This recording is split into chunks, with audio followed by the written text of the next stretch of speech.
Disclaimer, although I talk about drugs and alcohol a lot, none was consumed during the making of this video. Good afternoon, everyone. Today I've got another psychology project for you, this time on the effects of alcohol on the body and brain. To assist me, I'll be using the Edgar Wright movie The World's End, released in 2013. It's one of my favorites. You should watch it. Just kidding, it's rated R, you child. I'm gonna have to make this video a bit quicker than usual today.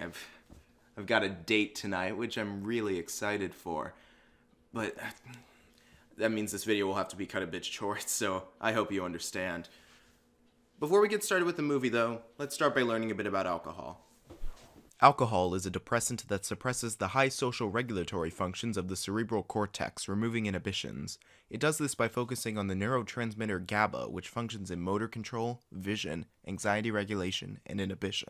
It increases the amount of dopamine and serotonin in the brain. This gives the user a loose feeling, despite the fact it's slowing everything down, more specifically the central nervous system. It can calm the body and mind in small doses.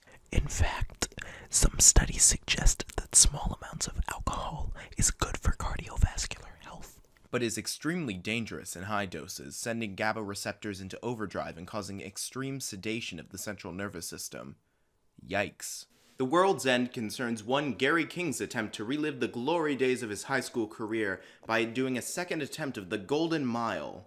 12 pubs along a legendary path of alcoholic indulgence, all before reaching our destiny, the world's end. Throughout the movie, it becomes increasingly clear to his old friends that Gary King has never matured past high school. He still owns the same car, listens to the same tape, has the same map, and treats the pub crawl like almost a religious experience, often sacrificing the well-being of himself and his friends just to finish the job.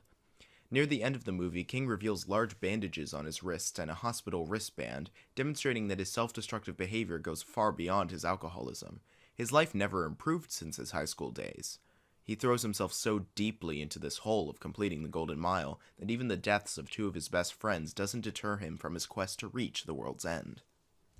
I will be making liberal use of the Blood Alcohol Center's blood alcohol concentration calculator to figure out exactly how drunk Gary King gets by the end of the film. So all I need is his sex, country of origin, weight, time of first drink, and total amount of drinks. No big deal, just a few Google searches and... Oh. What time did he have his first drink?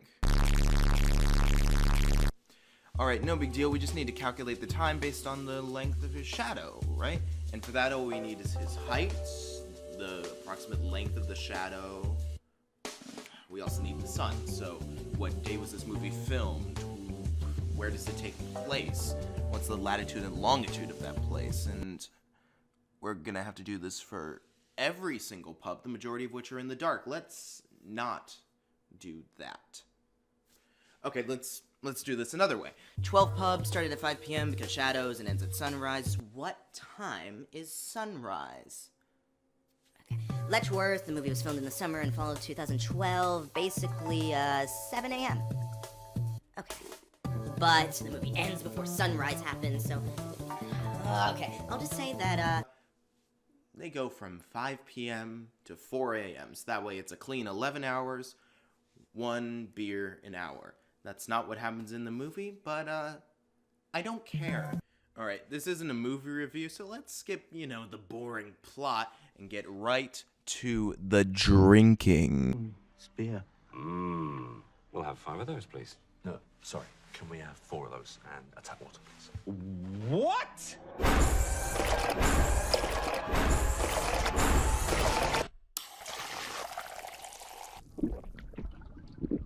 I don't believe this. Gary King's BAC is quite low after 1 pint of beer. His body feels slightly warm, he's a bit less inhibited, though I must admit that Gary King already has no shame, so there's almost no effect.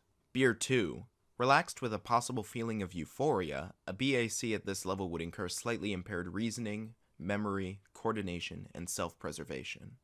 Beer 3. We've reached the drunk driving limit. Someone at this level would think they're more alert than they actually are. Speech impairment begins, balance, hearing, and reaction time is reduced, self-control is down. Don't drink and drive, kids. Please?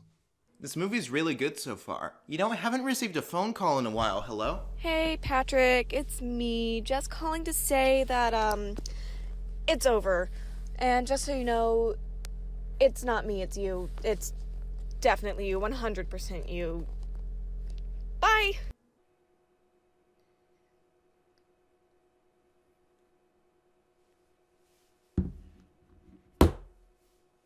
Well, quick update. I no longer have anything going on tonight.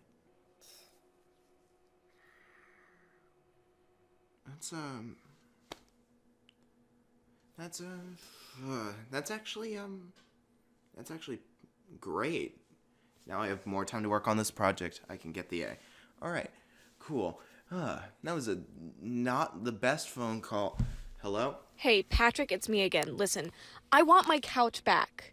I want it back, okay? You can't have it. It's my couch. I paid for it. It's mine. I'm taking it back.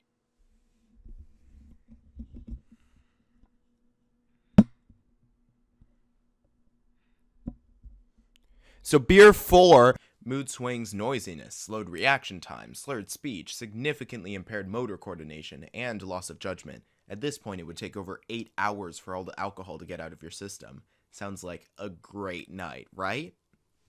Wrong. In 2016, the Bill and Melinda Gates Foundation funded a massive study on alcohol use, using over 1,000 studies from 195 countries. This specific study concerned people aged 15 to 95, consuming 1 alcoholic drink per day for a year, versus those abstaining.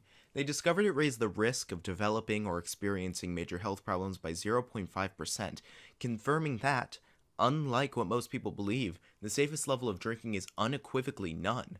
Fun fact, this disagrees with my psychology textbook. In 2016, alcohol use was responsible for nearly 3 million deaths globally. In fact, it was the main cause of death for people aged 15 to 49 that year, accounting for 12% of deaths of men that age. Beer 5. At this point, your judgment and perception of what's going on would be severely impaired, and any previous feeling of euphoria will have turned to dysphoria. Gross motor impairment and a lack of physical control, perfect condition for dealing with this. This video isn't funny. Beer 6. This movie does a great job of displaying what being drunk is like. A lot of movies over-exaggerate it, but the thing with being drunk is that you're still trying to appear sober.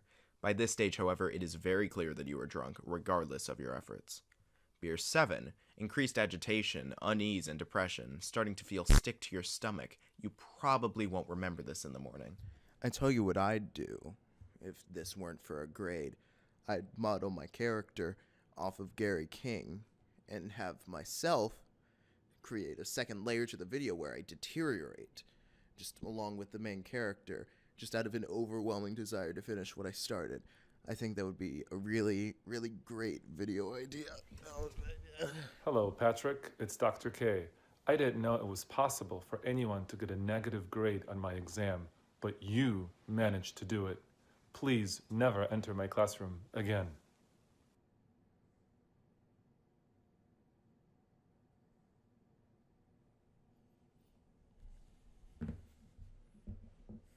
Well, I guess I don't have to worry about getting a good grade anymore. Boy, oh boy, am I glad to have all of these shot glasses, because, I'm gonna use every last one of them. Cheers. Now, obviously, don't try this at home. Heavy drinking over a prolonged period actually shrinks the brain, causing you to lose brain tissue, creating big problems all over the place. Frontal lobe, hippocampus, hypothalamus, cerebellum, white and gray matter. Thankfully, the brain recovers much of its lost volume, especially in the first month of abstinence.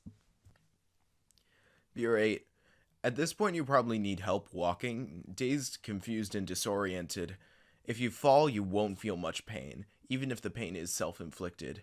Example, Gary King slamming his head against a wall 11 times to prove he's human. Beer 9.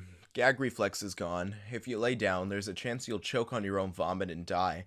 At this point, it'll take 18 hours to get all the alcohol out of your system. Oh no. You know, if you want to learn more about how to help your extremely drunk friend, just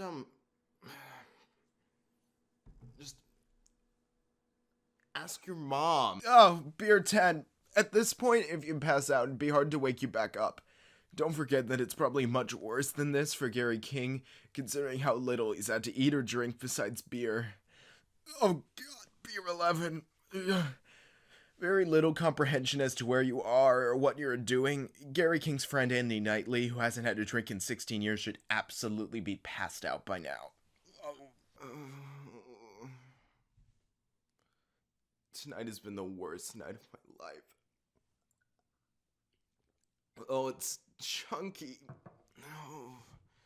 Karen, if you're watching this, no, I'm sorry about everything.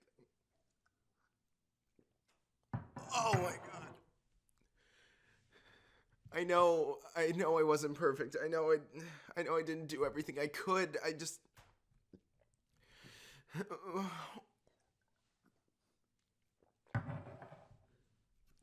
Oh, it's just, if we could flower this field together rather than alone, it would make me the happiest person. Just give me another chance. Also, oh, God. Please, give me back my couch and vaccinate the kids. Beer 12. It's possible the king might fall into a coma, or even die due to paralysis of his diaphragm, the collapse of his lungs, or a heart attack. King is in additional danger because he has been smoking cigarettes the whole movie and snorted cocaine in the bathroom before even starting his pub crawl. It would take over 24 hours to get the alcohol out of his system, and his liver would be working overtime. After a night like this, it's probably best for King to go cold turkey on his drinking for a while, to let his body and brain recover. But we all know that men like Gary King do not take good care of themselves, and through a pattern of self-destructive behavior, they are bound to spiral downwards without help. Like Gary King, I have spiraled. My life is suffering. My only drive is to finish this project. It is my world's end. I am an addict, and my booze is the camera.